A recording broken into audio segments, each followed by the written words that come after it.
Title राष्ट्र निर्माण में आदिवासी, क्योंकि आदिवासियों को जिस तरह की छवि बना दी गई है कि उनके कल्चर को वो प्रेजेंटेशन की तरह इस्तेमाल करते हैं। कोई विदेशी आ गया तो उसको सामने उनको परोस देते हैं कि आप उनका मनोरंजन करें। जब तक दलितों के, आदिवासियों के, पिछड़ों के अपने इतिहासकार नहीं होंगे, सवर्ण आपको जगह क्यों देंगे? तो कहते हैं कि ये दरअसल कबीलों की लड़ाई थी, कबीलाई समाज जो है वो आपस में लड़ रहा था। राष्ट्र निर्माण जैसा कुछ नहीं था इसमें। किसी को भी ये लगता है कि अंग्रेजों से लड़ना कबीले की लड़ाई है, तब तो ये देश में कोई आजादी का आंदोलन चला ही नहीं। सही बात है। अंग्रेजी हुकूमत से पहले बहुत सारा इस देश का, इस समाज का ऐसा हिस्सा था जो मुगलों के यहाँ लाभार्थी था। मुगलों के यहाँ बेटियां ब्याह रहा था, मुगलों के यहाँ दरबार में बैठा हुआ था, मुगलों के यहाँ और तमाम राजा महाराजाओं के, नवाबों के यहाँ ये काम कर रहा था। वो इतिहास और जैसे ही वो अंग्रेजी हुकूमत के यहाँ आया, उसने बिना किसी चीज के वो तुरंत शिफ्ट करके अंग्रेजों के यहाँ लाभार्थी हो गया। और जब अंग्रेज यहाँ से चले गए तो जो नई सरकारें बनी वो उसमें भी लाभार्थी हो गया। के निषादों को बोल दिया जाता है कि आप तो राम को लेके गए थे, भीलों को बोल दिया जाता है, सबरी को बोल दिया। इस तरह की जो कहानियां जोड़ दी जा रही हैं अभी, और आदिवासियों का हिंदूकरण किया जा रहा है, क्या उसमें इस तरह से नायकों को स्थापित करना, ये असली इतिहास से रूबरू कराना है कि भाई ये जो आपको बताया जा रहा है वो सच नहीं है, आपको असली इतिहास जानना है? वो हमारे लिए एक नया टर्म लेकर के आए, बनवासी का। लेकिन अगर मैं दिल्ली में बैठा हूं तो क्या मैं आदिवासी नहीं हूं? ये बात तय है कि मैं दिल्ली में बैठ के बनवासी नहीं हूं, लेकिन मैं आदिवासी हूं, क्योंकि मेरा जंगल में रहने से मेरी आइडेंटिटी तय नहीं होगी। जब तक शेरों के अपने इतिहासकार नहीं होंगे, यानी उनका इतिहास शेर खुद नहीं लिखेंगे, तब तक शिकारियों की शौर्य गाथाओं को गाया जाता रहेगा। नाइजीरिया के नॉवलिस्ट और साहित्यकार चिनुआ अचाबे की ये पंक्तियां गहरी छाप छोड़ती हैं, गंभीर इसके मायने हैं। ये हम इसलिए आपको बता रहे हैं क्योंकि अपना इतिहास लिखना बहुत ज़रूरी हो जाता है, वरना आपके ऊपर आक्रमणकारियों और आपको कहें कि प्रताड़ित करने वाले लोगों को आपके नायक की तरह पेश किया जाता रहता है, और आपके जो नायक महानायक हैं उनको इतिहास से गायब कर दिया जाता है। ऐसे लोगों को राष्ट्रपिता ज्योतिबा फूले कलम कसाई कहते हैं कि जब वो इतिहास लिख रहे होते हैं तो वो जिस तरह से कसाई अपने जो वो मांस का काम करता है उसमें काट देता है, वैसे ही वो इतिहास से हमारे नायक नायिकाओं को गायब कर देते हैं। इतिहासकारों को, सवर्ण इतिहासकारों को राष्ट्रपिता ज्योतिबा फूले कलम कसाई कहते हैं। इसलिए ज़रूरी हो जाता है कि हम अपनी कहानियों को दुनिया के सामने लेकर आएँ। ऐसा ही एक प्रयास आप सबके सामने है। ये जो किताब है राष्ट्र निर्माण में आदिवासी समाज के लोग भारत के मूल निवासी लोग हैं, जिन्होंने अपनी संस्कृति, अपने तरीके और अपने व्यवहार के जरिए इस दुनिया को बेहतर बनाने की कोशिश की है, लेकिन उन्हें जंगली कहकर तिरस्कार कर दिया गया, उन्हें मुख्य धारा से बाहर कर दिया गया और उनके नायक नायिकाओं को इतिहास से गायब कर दिया गया। अब इस किताब का अगर आप टाइटल देखेंगे तो इस टाइटल से ही आपको कई मायने समझ में आ जाएंगे। राष्ट्र निर्माण यानी देश को बनाने में आदिवासी समाज के लोगों का क्या योगदान है। और इस शानदार किताब को लेकर आए हैं डॉक्टर जितेंद्र मीणा, जो कि एक जाने माने विचारक हैं और दिल्ली यूनिवर्सिटी में पढ़ाते हैं, असिस्टेंट प्रोफेसर हैं। जितेंद्र, सबसे पहले बहुत बधाई आपको कि आप ये इतनी खूबसूरत किताब लेकर आए हैं। मैं सबसे पहले शुरुआत करूंगा कि ये टाइटल राष्ट्र निर्माण में आदिवासी, क्योंकि आदिवासियों को जिस तरह की छवि बना दी गई है कि उनके कल्चर को वो प्रेजेंटेशन की तरह इस्तेमाल करते हैं। कोई विदेशी आ गया तो उसको सामने उनको परोस देते हैं कि आप उनका मनोरंजन करें। ये एक नया नैरेटिव लेके आना कि देश को बनाने में आदिवासी, पहले मैं इसी पर बात करूंगा, बताइए कुछ। बहुत बहुत शुक्रिया सुमित। साथियों, ये जो टाइटल है राष्ट्र निर्माण में आदिवासी, बेसिकली इसका जो इस टाइटल को लाने का जो उद्देश्य है वो ये है कि आदिवासियों को से जुड़े हुए बहुत सारे मिथक हमारे समाज में मौजूद हैं और हम हर जगह देखते हैं, तो उन्हें एक तरीके से ये समझिए कि उन्हें हाशिए पे तो धकेला गया, वो तो एक चीज़ है, लेकिन तिरस्कार भाव से भी देखा गया। वो इसलिए देखा गया कि किसी ने उनके बारे में लिखने की जहमत नहीं उठाई, किसी सरकार ने लोगों को उनके बारे में बताया नहीं, और इसीलिए वो तमाम जगहों से वो पीछे छूटते हुए चले गए। जबकि ऐसा नहीं था, क्योंकि हमने इतिहास की किताबें जो पढ़ी, और सुमित जी आप जानते होंगे 15 अगस्त और 26 जनवरी को जो नारे लगते थे, उन नारों में कभी भी आपने किसी आदिवासी नायक का नाम नहीं सुना होगा। जी बिल्कुल। तो एक परसेप्शन लोगों के बीच में ये जाता है, एक छवि ये जाती है कि क्या आदिवासियों का कोई नायक ही नहीं था कि जिनके नारे ही नहीं लग रहे हैं। तो एक छवि ये आदिवासियों की ऐसी गढ़ी गई। जब हमने किताबों में पढ़ना शुरू किया, जब ग्रेजुएशन के दौरान, उसके बाद एमए के दौरान या पीएचडी के दौरान भी जब देखा, या 10 साल के अपने शिक्षण का जो कार्य है दिल्ली विश्वविद्यालय, उसमें जब देखा तो पता चला कि सिलेबस में भी आदिवासी नहीं है।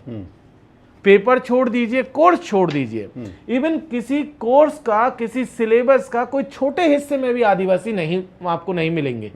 और इसलिए मुझे लगा कि इस काम को किया जाना बहुत जरूरी। अदरवाइज हो ये रहा है कि पब्लिक की जो मेमोरी है, स्मृति से आदिवासियों को गायब किया जा रहा है। और जब मैंने देखना शुरू किया तो पता चला कि हमारे देश में, इस देश को बनाने वाले जब आदिवासी हैं, इस सभ्यता की नींव आदिवासियों ने जब रखी, तो जाहिर सी बात है कि आजादी के आंदोलनों में भी उनकी भूमिका थी।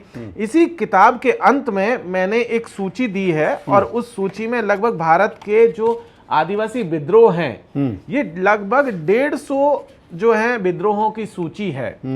और ये लगभग 200 साल तक, पौने 200 साल तक ये आंदोलन चलते रहे हैं। कोई भी ऐसा साल नहीं है जब किसी न किसी हिस्से में आदिवासियों ने बगावत नहीं की। जब 150 से ज्यादा आंदोलन यहाँ पर मौजूद हैं, तो फिर उन्हें निर्माता के तौर पर क्यों जगह नहीं दी गई? ये एक बड़ा सवाल है जितेंद्र। और ये विडंबना है कि 150 के आसपास आजादी के लिए संघर्ष हैं, ये जो मैं देख रहा हूँ आपकी लिस्ट में। और ये तो वो हैं जो मैं रिकॉर्ड कर पाए हैं, और जो नहीं कर पाया हूं वो और भी होंगे। तो सबसे पहले आप देखेंगे 1766 में पहाड़िया विद्रोह है, जो जंगल तराई झारखंड के इलाके में हुआ। लेकिन हमने कभी किसी किताब में इनका जिक्र नहीं सुना, हमने कभी सिलेबस में, पेपर में, जैसा आप जिक्र कर रहे हैं। ये क्या वजह आप देखते हैं कि इतने महान योगदान के बाद, इतने सारे कंट्रीब्यूशन के बाद भी क्यों जगह नहीं मिली? कभी किताबों में, सिलेबस में इनको क्यों शामिल नहीं किया गया? आपने चिन्हुआ अचेबे को कोट किया कि जब तक शेरों के अपने इतिहासकार नहीं होंगे, जब तक दलितों के, आदिवासियों के, पिछड़ों के अपने इतिहासकार नहीं होंगे, सवर्ण आपको जगह क्यों देंगे? बहुत क्लियर कट। जो इतिहास लेखन का काम किया गया, जो सत्ता में जो लोग थे, उन्होंने अपने हिसाब से इतिहास लिखवाया, उन्होंने अपने लोगों के कंट्रीब्यूशन को हाईलाइट किया, और जो दूसरे लोग थे उनके कंट्रीब्यूशन को हटाया या उसको लोगों के सामने नहीं लाए। इसीलिए नहीं लाए ताकि अगर उनका कंट्रीब्यूशन या आदिवासियों का कंट्रीब्यूशन सामने आ जाता तो उनका जो योगदान है वो बहुत छोटा रह जाता, और इसीलिए उन्होंने नहीं किया। जैसे कि आप एग्जाम्पल के तौर पे देख लीजिए कि 1857 को आजादी की पहली लड़ाई के तौर पर दर्ज किया गया। मंगल पांडे को आजादी का पहला लड़ाका माना गया, जबकि उससे लगभग 70-75 साल पहले इसी किताब में आप देखेंगे तो तिलका मांझी का जिक्र है। 1780 के आसपास उन्होंने आजादी की लड़ाई छेड़ दी थी, लेकिन उन्हें वो जो है स्थान नहीं दिया गया, क्योंकि लिखने वाले आदिवासी नहीं थे। लिखने वाला कोई सवर्ण था, लिखने वाला कोई सरकार का व्यक्ति था जिसको अपने लोगों को आगे रखना था, और इसीलिए इस किताब को लिखने की जरूरत महसूस हुई। इसमें एक और चीज, बहुत सारी किताबें आपने अलग अलग टाइटल्स के साथ देखी होगी, जैसे मेकर्स ऑफ मॉडर्न इंडिया, राष्ट्र निर्माताओं के नाम पर अलग अलग सीरीज भारत सरकार ने भी चलाई हैं। इसी तरीके से इनकारनेशन करके एक किताब आई थी सुनील खिलनानी की, और भी बहुत सारी किताबें हैं। उन सब किताबों में बहुत एक लंबी सूची है। उस सूची को जब आप देखेंगे तो पता चलेगा कि एक भी आदिवासी को उन्होंने राष्ट्र निर्माता के तौर पे एक्सेप्ट ही नहीं माना ही नहीं है, एक भी नहीं है।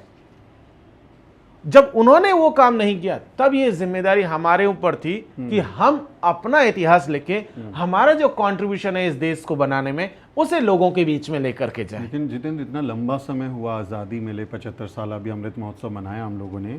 75 साल में क्या ऐसा कोई एक संगठित तौर पे कार्य काम हुआ ही नहीं है कि इस तरह से अंडरलाइन किया जाए, आदिवासी समाज के लोगों को, महानायकों के बारे में बताया जाए? क्योंकि लंबा समय है, आज़ादी हम सेलिब्रेट कर रहे हैं। जब अमृत महोत्सव बनाया गया होगा तो ये भी देखा गया होगा ना किसने लड़ाई लड़ी है। क्या कुछ ऐसा काम नहीं हुआ अभी तक? यही सबसे ज़्यादा हैरानगी की बात है। बहुत अलग अलग पार्टियों की सरकारें आई गई, राज्य में भी आई, केंद्र में भी आई, लेकिन किसी ने इस ओर ध्यान नहीं दिया। सबका ध्यान इस बात पर था कि आदिवासियों के नाम पर किस तरीके से वोट लिए जाएं, आदिवासियों को वोट बैंक का हिस्सा कैसे बनाया जाए, या किसी सरकारी योजना में उनके नाम पर फंड अलॉट करके उसकी लूट शुरू की जाए। किसी का फोकस इस बात पे नहीं था कि हम आदिवासियों का इतिहास लिखें। और ये चीज ऐसा नहीं है कि कोई अनजाने में हुई गलती थी, ये जानबूझकर की गई। जैसे इतिहासकारों ने साजिश की, सत्ता में जो लोग बैठे हुए थे उनकी जिम्मेदारी थी कि इस देश के तमाम तबके के लोग जिनका इस देश को बनाने में योगदान है उनके योगदान को वो सामने लाते, लेकिन उन्होंने नहीं लाए। इसलिए नहीं लाए क्योंकि अंग्रेजी हुकूमत के दौर में आदिवासियों की जो लड़ाई थी वो 3 किस्म के लोगों से थी। पहली अंग्रेजी हुकूमत से, दूसरा यहाँ की सामंती रियासतों से थे, और तीसरा गैर आदिवासी जिसमें महाजन, साहूकार, जमींदार, ओके, उसके साथ साथ आप देखेंगे तो जो ब्याजखोर थे या व्यापारी थे उन सब से भी थी। तो आजादी के बाद अंग्रेज चले गए, लेकिन जो 2 और तबके बच गए थे यही सत्ता में थे, यही सत्ता में रहे। और इन्होंने उन्हें वो जगह नहीं दी। इन्होंने उसी तरीके से आदिवासियों को ट्रीट किया जैसे अंग्रेजी हुकूमत के दौर में ये लोग ट्रीट कर रहे थे। क्रिमिनल ट्राइब का एक टाइटल दिया था, कानून भी बनाया, तो ये उसी तरह से देख रहे थे आदिवासी समाज को। देखिए, क्रिमिनल ट्राइब को भी मैंने इसमें अच्छे से जो है वो किया है, आप देखेंगे तो उसमें आपको पता चलेगा जी। क्रिमिनल ट्राइब की भी जो पूरी की पूरी कहानी है, उस कहानी को आप देखिए तो पता चलेगा कि अंग्रेजी जो समाज था उसमें ये अवधारणा शुरू होती है कि उन्होंने वहां के जितने भी बेरोजगार थे, जितने भिखारी थे, जितना काम की मांग करने वाले लोग थे, मतलब कामगार, मेहनत कश कौम के जो लोग थे, उन सब को उन्होंने जो है ना एक तरीके से एक टर्म इन्होंने लिखा था, वो था डेंजरस क्लास। और एक दूसरा टर्म अंग्रेजी सोसाइटी ने क्रिएट किया था, वो था हैबिचुअल ऑफेंडर, मींस आदतन अपराधी, और खतरनाक क्लास, खतरनाक वर्ग। ये जो आइडिया अंग्रेजी हुकूमत के दौर में इंग्लैंड के भीतर चल रहा था, यहाँ के जो लोग थे, जो गैर आदिवासी थे, जो राजा महाराजा के तौर पर जो अंग्रेजों के सहयोगी थे, वो भी आदिवासियों को उसी खतरनाक क्लास के तौर पर देख रहे थे। और इसीलिए उन्होंने बजाय किसी एक व्यक्ति को अपराधी ठहराए जाने के, अगर जिसने अपराध किया उसे अपराधी नहीं ठहराया, उन्होंने पूरे समाज को अपराधी बता दिया। और जब आजादी के बाद कमेटी बनी, आयंगर कमेटी, उसकी रिपोर्ट ये बताती है कि सेंट्रल जो लिस्ट थी क्रिमिनल ट्राइब्स की, उसमें 127 कम्युनिटीज थी, और जो मद्रास स्टेट की उसमें 44 के आसपास थी, और इसी तरीके से मुंबई प्रेसिडेंसी की भी लिस्ट थी। तो लगभग 250 से ज्यादा कम्युनिटीज ऐसी थी जो कि क्रिमिनल ट्राइब की सूची में शामिल थी। और ये ऐसा नहीं कि अंग्रेज अपने लेवल से कर रहे थे, यहाँ के लोग थे जो लिस्ट प्रोवाइड कर रहे होगा, उनको बताया यही थे। जैसे राजस्थान में रियासतों में तो अंग्रेज नहीं थे, वहां तो रियासतें रूल कर रही थी, लेकिन रियासतों ने भी अपने अपने इलाकों में आदिवासियों को क्रिमिनल ट्राइब की सूची में डाला। जैसे राजस्थान के मीणा थे, उन्हें 1924 में खास करके जयपुर रियासत ने इस इलाके के जो पूर्वी राजस्थान के मीणा, उन्हें क्रिमिनल ट्राइब में डाला। मेवाड़ ने यह काम 1861 में ही कर दिया था।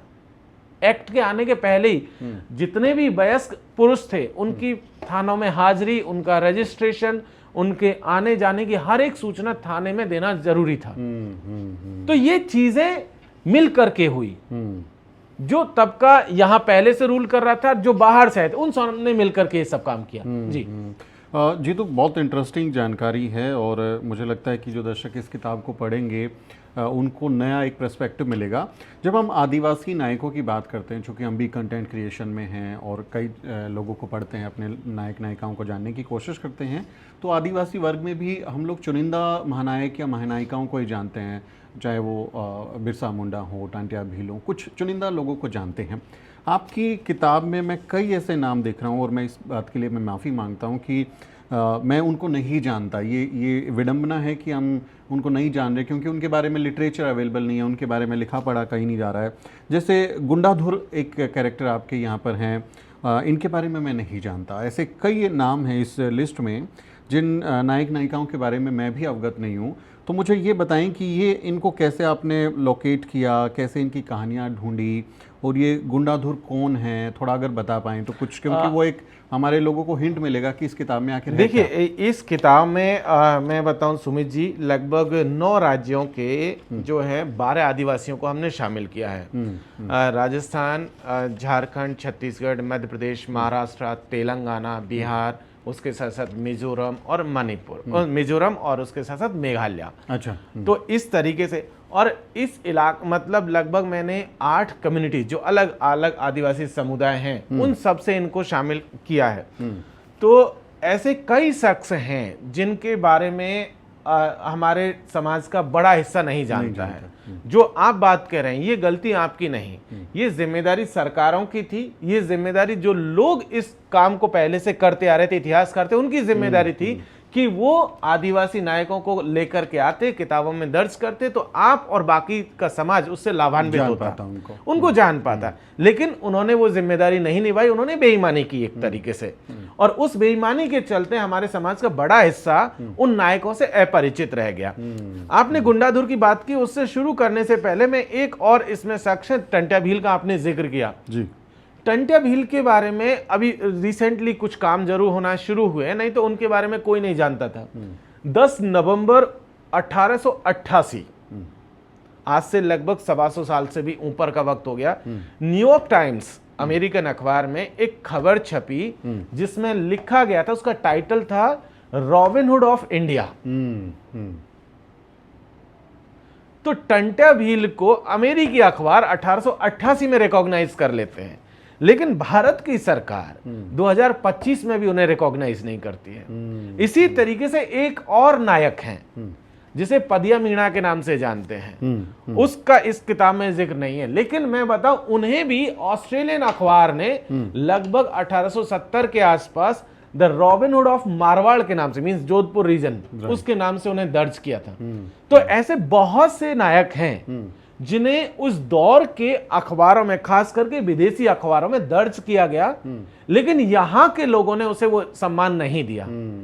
गुंडाधुर की अगर हम लोग बात करें तो गुंडाधुर वो शख्सियत है जिसने आज का जो मॉडर्न डे बस्तर है, छत्तीसगढ़ का जो पूरा का पूरा इलाका है, बस्तर रियासत ने जब बस्तर के राजा ने अंग्रेजी हुकूमत के साथ समझौता कर लिया था, उन दोनों के खिलाफ आदिवासियों को इकट्ठा किया, खास करके धुरवा समाज को, गौंड समाज को और आसपास के बस्तर के तमाम समाजों को इकट्ठा करके, और दोनों के खिलाफ एक मुहिम शुरू की, एक आंदोलन शुरू किया।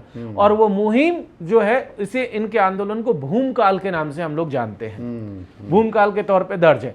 तो भूमकाल का जो आंदोलन है उसमें उन्होंने अंग्रेजी रियासत और बस्तर का जो राजा थे, दोनों को बस्तर से हटा दिया था 1910 में। वाह, क्या बात है।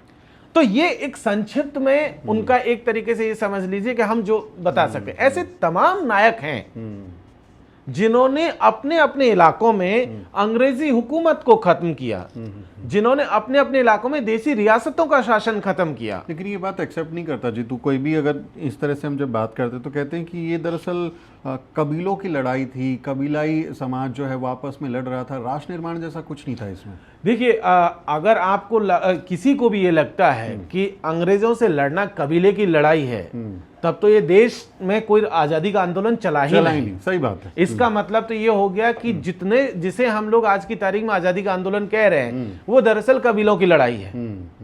अगर हम इसी लाइन पे बात करेंगे, सही बात है, रियासतों की लड़ाई, रियासतों की लड़ाई, राजाओं की लड़ाई कह सकते हैं। हम कह सकते हैं कि सत्ता बचाने की लड़ाई थी या सत्ता पाने की लड़ाई है। कुछ लोग अंग्रेजी हुकूमत के दौर में लाभार्थी थे। मैंने एक जगह जिक्र किया कि अंग्रेजी हुकूमत से पहले बहुत सारा इस देश का, इस समाज का ऐसा हिस्सा था जो मुगलों के यहाँ लाभार्थी था। मुगलों के यहाँ बेटियां ब्याह रहा था, मुगलों के यहाँ दरबार में बैठा हुआ था, मुगलों के यहाँ और तमाम राजा महाराजाओं के, नवाबों के यहाँ ये काम कर रहा था। वो इतिहास है, और जैसे ही वो अंग्रेजी हुकूमत के यहाँ आया, उसने बिना किसी चीज के वो तुरंत शिफ्ट करके अंग्रेजों के यहाँ लाभार्थी हो गया। और जब अंग्रेज यहाँ से चले गए तो जो नई सरकारें बनी वो उसमें भी लाभार्थी हो गया। वो हर जगह लाभार्थी है। और जब लोकतंत्र आया तो वो बिल्कुल, वो लोकतंत्र आया तब भी वो नेता बन गए। वो संसद और विधानसभाओं में और सरकारों में शामिल हो गए।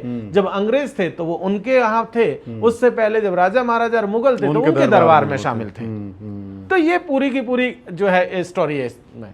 ये एक इंटरेस्टिंग फैक्ट आता है इस किताब में उभर के कि बहुत सारे ऐसे भूले बिसरे महानायकों के बारे में उनकी जीवनी में देखिए काफ़ी रिसर्च है और काफ़ी डिटेल में इसमें बताया गया है।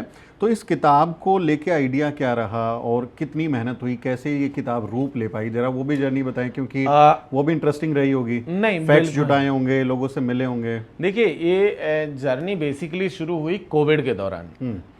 जब कोविड के दौरान सारा मूवमेंट रिस्ट्रिक्टेड था, कोई बहुत कुछ आना जाना नहीं था, तब उस दौरान इंटरनेट्स पर और ख़ास करके उस दौरान कुछ किताबें आई थी।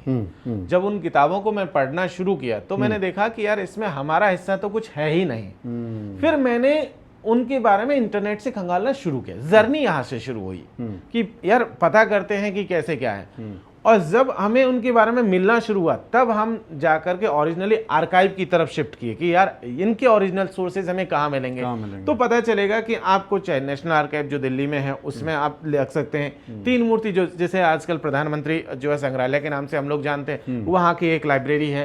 उसके साथ साथ अलग अलग जो अंग्रेजी रिकॉर्ड्स हैं, उसके साथ साथ जो स्थानीय रिकॉर्ड्स थे, लोकल लैंग्वेज में भी बहुत सारा जो है रिकॉर्ड्स हैं, या रियासतों के अपने जो रिकॉर्ड्स थे, खास करके विदेशी उस दौर के जो अखबार हैं उनके जो रिकॉर्ड्स हैं, उन सब को जब आप देखेंगे तो आपको पता चलेगा कि एक कंप्लीट पिक्चर आपके सामने आएगी।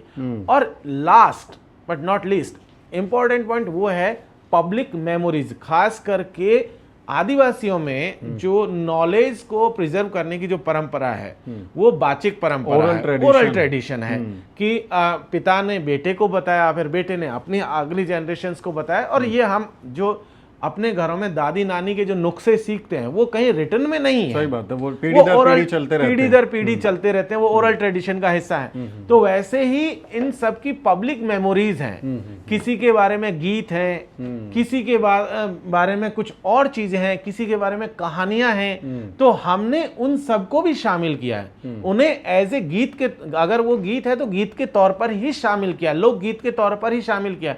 कोई उनके बारे में कविता किसी ने लिखी है तो उसे कविता के तौर पे शामिल किया, उसे फैक्ट नहीं बनाया। जो फैक्ट है वो फैक्ट है, उसका इसमें बाकायदा आपको रेफरेंस मिलेगा। ऐसा नहीं है कि सिर्फ कहानी के तौर पर। तो कई बार ये आरोप होता है हमारे लोगों पे कि ये ओरल कहानियां लिख दी हैं, कोई सोर्स है नहीं, कोई ऑथेंटिक सोर्स होता नहीं है। बट आपकी किताब में मैं देख रहा हूँ कि हर पन्ने पे आप जगह जगह जब आप देखेंगे तो हर पेज पे नीचे की तरफ फुटनोट आपको मिलेगा। जी जी। ये फुटनोट इसी बात के लिए है ताकि किसी को अगर कोई अपने जहन में इस किताब को पढ़ते वक्त आए तो वो उसको क्रॉस चेक कर सकता है, क्रॉस चेक कर सकता है। और उसके साथ साथ जहां कहीं भी कोई लोकगीत है तो उसको भी क्रॉस चेक करने का उसमें रेफरेंस है कि भाई ये लोकगीत है तो कहां से आ रहा है, इसका सोर्स क्या है। तो उस स्रोत को भी वो जाकर के वो क्रॉस चेक कर सकता है। साथ ही साथ उन जैसे कई नायकों को लेकर के आजकल जो है सरकारों ने छोटी छोटी जो है अलग अलग, जैसे कईयों के नाम पर कुछ किसी इमारत का नाम रख दिया। ये तो अभी आ रहा है, ये चीजें अभी पिछले का नाम बदल बिल्कुल बिल्कुल तो इसी तरीके की चीजें, जैसे तिलका मांझी को सबसे पहले रिकॉग्नाइज किया गया था बिहार की सरकार। बिहार सरकार ने लालू प्रसाद यादव जी जब 90 के दशक में मुख्यमंत्री थे तब उन्होंने भागलपुर विश्वविद्यालय का जो चौराहा था और जो विश्वविद्यालय का नाम था वो तिलका मांझी के नाम पर किया था।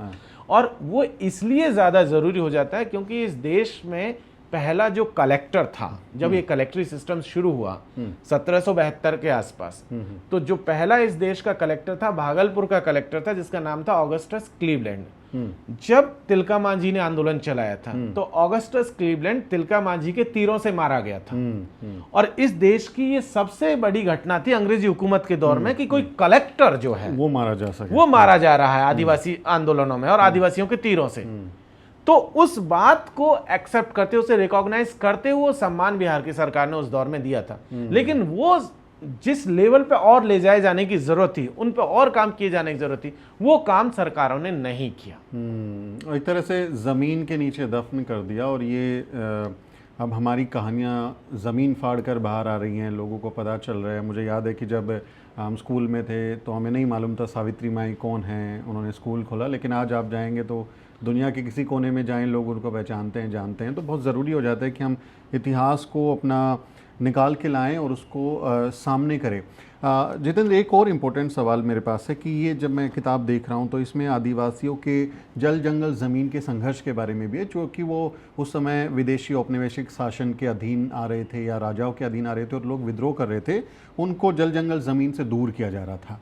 और वो आंदोलन हम आज भी देखते हैं आदिवासी समाज में, वो चाहे बस्तर की लड़ाई हो या दूसरे जंगलों की लड़ाई हो, उनको उससे बाहर किया जा रहा है। तो इसको आप कैसे देखते हैं कि ये जो संघर्ष था ये तो बदस्तूर जारी है, अब अंग्रेज चले गए लेकिन अभी भी वो संघर्ष तो आदिवासी समाज का जारी है। ये बिल्कुल बहुत इंटरेस्टिंग चीज़ है। मैंने इस किताब की शुरुआत यहीं से की। जो आपके सवाल है कि किस तरीके से आदिवासियों को जमीन से बेदखल किया गया, वो साजिशें कैसे कैसे रची गई। तो देखिए, अंग्रेजी हुकूमत के दौर में एक टर्म अंग्रेजों ने इस्तेमाल किया, पब्लिक इंटरेस्ट, सामूहिक हित। तो उन्होंने पब्लिक इंटरेस्ट के नाम पर आदिवासियों को जंगल से, जमीन से बेदखल करना शुरू किया।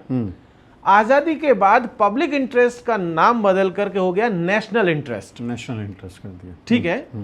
और उस नेशनल इंटरेस्ट के नाम पर वो बाहर कर रहे हैं। तो जब ये कहानी शुरू हुई तो अंग्रेजों ने एक जो कुछ कानून बनाए थे, चाहे वो फॉरेस्ट एक्ट हो, चाहे वो जमींदारी से जुड़े हुए कानून है, या राजस्व नीति से जुड़े हुए कानून हो, या बाकी किसी तरीका, इन कानूनों में उन्होंने एक बात कही। उन्होंने कहा, मैं आपको बताऊं, 1927 में एक, हालांकि 1865 से ये कहानी चल रही थी, 1927 का जो वन कानून था उसमें अंग्रेजों ने एक लाइन ली।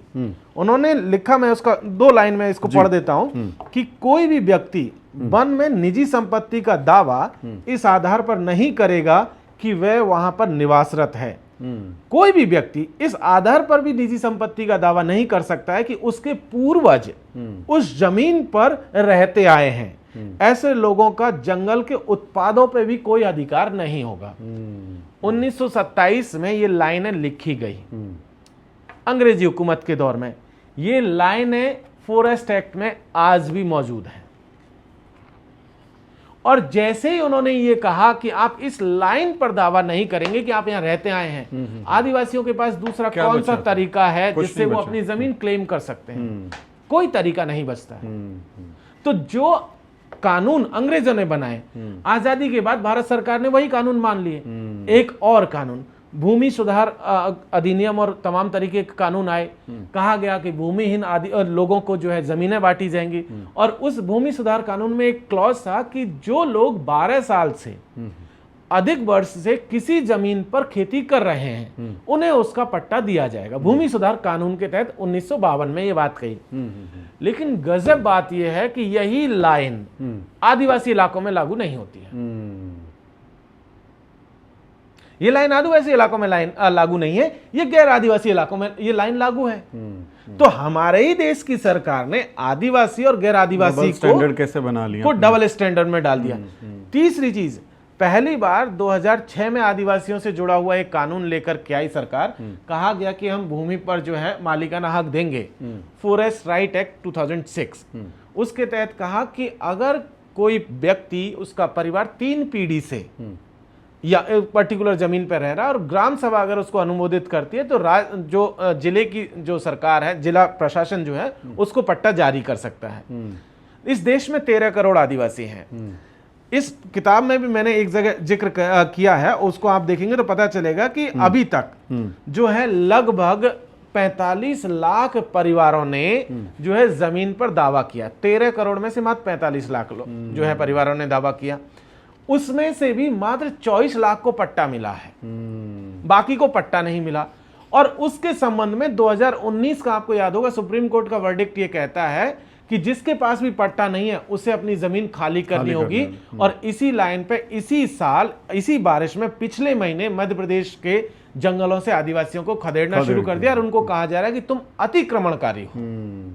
जो सदियों से, पीढ़ियों से वहां जमीन पे रह रहे थे, आज उनको बाहर कर दिया जा रहा है अतिक्रमणकारी कह करके। तो ये पूरी की पूरी जो स्टोरी इसको हमने इसमें दर्ज किया। ये इसमें जी, तो ये इम्पोर्टेंट है कि जब उस इतिहास को हम जानते हैं तो पता चलता है कि कौन से कबीले किस इलाके में कितने सालों से रह रहे हैं। तो इस आंदोलन में भी इससे ज़रूर एक रेफरेंस के तौर पे मदद मिलेगी कि वो उसको इस्टेब्लिश करेगा।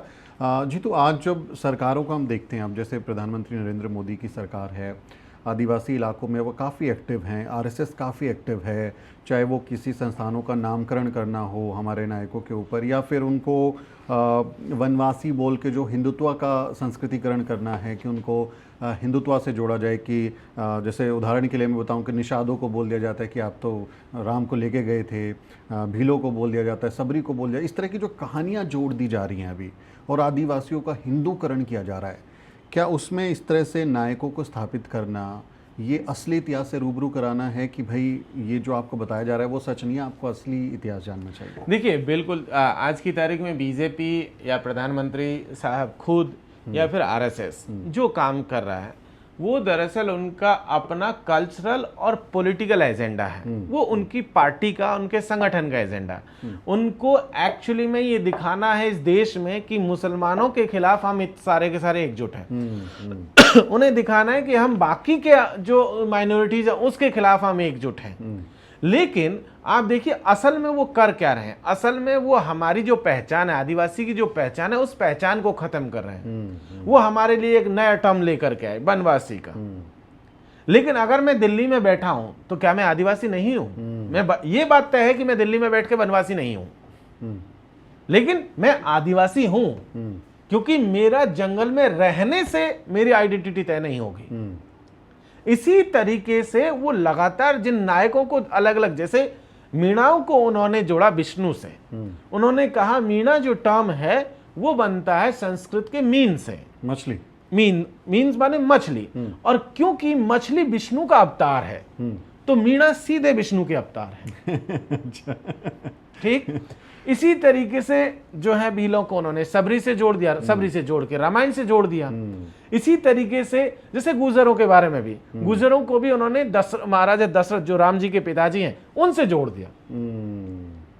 तो ये जोड़ करके उनकी अपनी जो पहचान है उस पहचान को खत्म करने की कोशिश करते हैं, और इसीलिए इस ऐसी किताबों की लिखे जाने की जरूरत है। ये तो एक किताब है, ये पहला, ये एक तरीके से कह सकते हैं कि शुरुआत है। ये कंप्लीट पिक्चर नहीं है। राइट, अभी तो बहुत है इसमें, 12 लोगों के बारे में जिक्र है, और मुझे लगता है 1200 से भी ज्यादा नायक होंगे जिनके बारे में लिखा पढ़ा जा सकता है। तो बहुत ज़रूरी बात आप कह रहे हैं। तो इंटरेस्टिंग रहा ये सफ़र।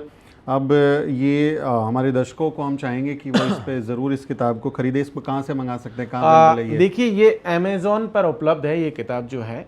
अगर ऑनलाइन लेंगे तो 249 रुपीज़ की किताब है, और अमेज़ॉन वाले शायद आजकल डिस्काउंट भी दे रहे हैं तो वहाँ से भी ले सकते हैं। लेकिन उसके साथ साथ कुछ कुछ जो शहर है, मेन शहर, वहाँ पर भी है। दिल्ली में भी जो बुक स्टोर्स हैं वहाँ पर भी अवेलेबल है। राजस्थान में जयपुर में, उदयपुर में भी उपलब्ध है। मध्य प्रदेश में इंदौर में, भोपाल में, धार में, ऐसे कई अलग अलग शहरों में, अलग अलग जगहों पर ये किताब उपलब्ध है। एटलीस्ट हर प्रदेश की राजधानियों में तो जो मेन बुक स्टोर्स हैं वहां पर ये किताबें भेजी जा चुकी है। लेकिन अगर किसी को लगता है कि नहीं मिली तो वो इस वीडियो के कमेंट बॉक्स में लिख सकता है, वहां भी उनको जो मैं आपको लिंक दे देंगे दर्शकों को। उसका जो अमेज़न का लिंक है आप वहां से उसको खरीद सकते हैं। और ज़रूरी है कि आप इनको पढ़ें, इसके बारे में चर्चा हो, लिखें। और इसमें जो नायक नायिकाओं का जिक्र है आप जब देखेंगे तो आपको कई ऐसे नाम देखने को मिलेंगे जिनके बारे में आपने शायद पहले कभी नहीं सुना होगा। इसलिए उनको जानना और उनके संघर्ष को पहचानना बहुत ज़रूरी है। और जीतू, जैसे बाबा साहब अम्बेडकर कहते थे कि विचार जो हैं वो नश्वर हैं अगर उनका प्रचार प्रसार ना किया जाए। जैसे एक पौधा अगर उसको खाद पानी ना दो तो वो मर जाता है, वैसे ही विचारों का अगर प्रचार ना हो तो वो भी मर जाते हैं। तो ये आपको लगता है कि ये बहुत ज़रूरी है कि अब तो वक्त है भाई, अब तो बताना ही चाहिए, नहीं तो ये जो नैरेटिव सेट करने, एजेंडा सेटिंग करने वाले लोग हैं ये बिल्कुल गायब कर देंगे। देखिए आज़ादी के बाद से, खास करके जब से संविधान का शासन शुरू हुआ है तब से ये बहुत ज़रूरी है हर समाज के लिए, खास करके मार्जिनलाइज सेक्शन के लिए। उसके लिए इसलिए ज़रूरी है क्योंकि रूलिंग जो इलीट है वो आपके बारे में नहीं बताएगा। बाबा साहब इसीलिए कहते थे कि अगर आपके पास विचार है तो दर्ज कीजिए। आप बरवली हो सकता है कि आप हर जगह मौजूद नहीं हो सकते हैं अपनी बात को कहने के लिए, लेकिन आपकी किताब आपकी बात को कह देगी। आपके जाने के बाद, आपकी गैर मौजूदगी में, इस दुनिया से जाने के बाद भी ये किताब रहेगी। सही बात है। और लोग इसको पढ़ करके आगे का रास्ता तय करेंगे। तो इसीलिए इस तरीके के कामों का होना जरूरी है, बहुत ज़रूरी है, और लिखा जाना बहुत ज़रूरी है। और ये किसी ने वो किताबें लिख दी और कह दिया कि वो आसमान से उतरी हैं और उसमें जो लिखी बातें हैं वो ये बिल्कुल आसमान से नहीं उतरी है। तो ये उसके नाम पर उन्होंने क्या इसमें मकड़जाल बनाया है देश में, वो हम सब जानते हैं। उनकी लिखी हुई किताबों ने कितना नुकसान किया है। तो अब ज़रूरी है कि हम सही इतिहास पढ़ें, सही इतिहास को दर्ज करें। तो बहुत बधाई जितेंद्र आपको इस किताब के लिए, और उम्मीद करते हैं कि इसके अगले सेक्शंस भी आएँ और हम अपने लोगों के बारे में जानें। आप सबसे अपील है कि इस किताब को ज़रूर पढ़ें, इसके बारे में रिव्यू करें, लिखें। और जीतू की कांटेक्ट डिटेल्स हैं इसमें, ईमेल हैं, उनके हैंडल्स हैं, तो आप उनसे भी संपर्क कर सकते हैं। जितेंद्र मीणा एक इतिहासकार हैं, असिस्टेंट प्रोफेसर हैं इतिहास के, तो एकदम ऑथेंटिक जानकारी इसमें है। क्योंकि इस बात की मुझे खुशी है कि कई किताब हम जब देखते हैं अलग अलग स्टॉल्स पर, तो कई बार वो मौखिक एक विस्तार होता है, उसमें रेफरेंसेस कम होती हैं, बट आपने बहुत ऑथेंटिक रेफरेंस के साथ इस किताब को लिखा है। तो ये एकदम ऑथेंटिक आपको इतिहास देखने को मिलेगा, जो कि बहुत अच्छी बात है। आप इस किताब को पढ़ें और इसके बारे में बात करें। इस पूरी बातचीत पर आपका क्या सोचना है कमेंट करके ज़रूर लिखें। आपसे अपील है कि वीडियो को शेयर करें और द न्यूज़ वीक को सब्सक्राइब करना ना भूलें। मेरा नाम सुमित चौहान है और इस वीडियो इंटरव्यू को रिकॉर्ड करने में मेरी मदद कर रहे हैं मोहित और सुशांत। अगली वीडियो में मुलाकात होगी दोस्तों। जय भीम, जय जोहार। साथियों, अगर आपको द न्यूज़ वीक का काम पसंद है और आप चाहते हैं कि हम यूं ही अम्बेडकरवादी पत्रकारिता करते रहें, तो हमारी आर्थिक मदद जरूर करें। आप अपनी स्क्रीन पर दिखाई दे रहे इस QR कोड को स्कैन करें और न्यूज़ वीक फाउंडेशन के खाते में अपनी दान की राशि भेजें। QR कोड के अलावा आप UPI के जरिए भी मदद कर सकते हैं। आप हमारी UPI ID newsweek@yes bank पर भी मदद भेज सकते हैं। इसके अलावा आप हमारे अकाउंट में भी मदद भेज सकते हैं। खाते का नाम है Newsweek Foundation, account number है 02358800000640। IFSC कोड है YESB 0000235। बैंक का नाम यस बैंक है और ब्रांच है नेहरू पैलेस दिल्ली। आप डोनेशन के एवज में इनकम टैक्स में भी छूट पा सकते हैं। डोनेशन की रसीद पाने के लिए ट्रांजैक्शन का स्क्रीनशॉट हमें भेजें। टाइप करें डोनेशन स्पेस आपका नाम और हमें 8595794224 पर व्हाट्सएप करें।